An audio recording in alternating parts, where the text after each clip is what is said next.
This is National Native News. I'm Antonia Gonzalez.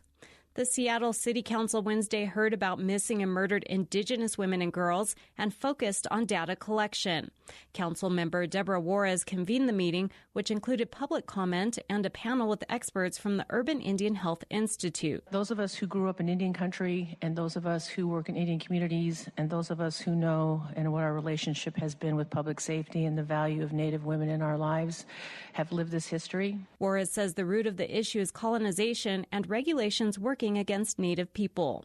Abigail Echohawk with the Urban Indian Health Institute says her work is to decolonize data collection and help find solutions. When we get into Western science, there's often this idea that our stories are meaningless unless we have the numbers.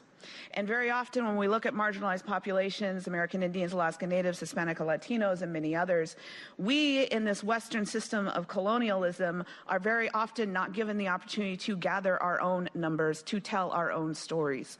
So when I talk about decolonizing data and the work that we have done in violence against Indigenous women and girls, is that it is the reclamation of our traditional ways of gathering information, numbers, and stories.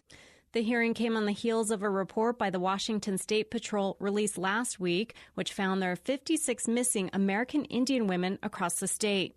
A state law directs the State Patrol to study and find ways to increase resources for missing and murdered Native women cases. The Chilkat Indian village of Klukwan and a coalition of environmental groups sued the federal government over its approval of a mine exploration plan. A federal judge ruled the Bureau of Land Management does not have to consider future mine impacts when permitting for exploration. But as Claire Strimple reports, the groups are appealing that decision. The case is local, but its outcome could have far-reaching effects over how BLM permits mineral exploration across the country.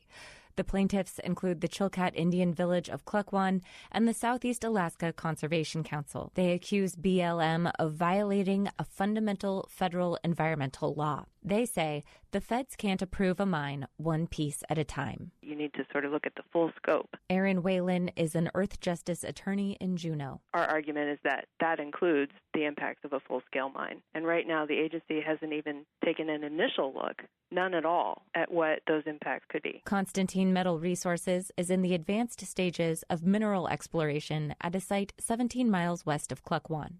The project is controversial, but supporters see economic potential in developing a mine in the Upperland Canal. Constantine Metal Resources said in a written comment that they are committed to responsible mineral exploration and a healthy Chilkat River.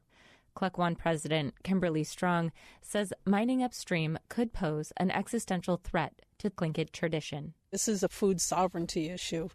The salmon that runs in the river, the Chilkat Hini, is been part of our lives for thousands of years. When Constantine Metals applied for permits in 2016, BLM only required they complete an environmental study of its exploratory drilling, not the effect of a full-blown mine. The Chilkat Indian village of Klukwan joined forces with conservation groups and filed a federal lawsuit. They lost in March after a federal judge ruled in BLM's favor.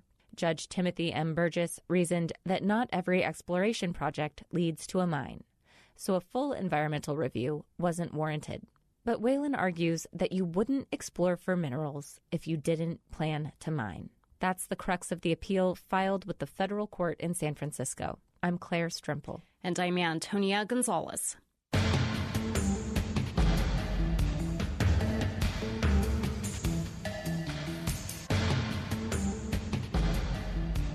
National Native News is produced by Koahnic Broadcast Corporation with funding by the Corporation for Public Broadcasting.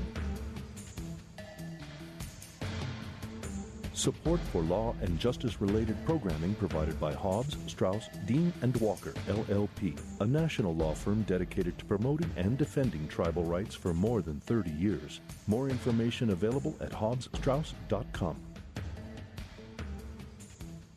Support by AARP. AARP creates and connects people to unique tools and programs, helps conserve personal resources, and tackles issues that matter most to individuals, families, and communities. More at aarp.org.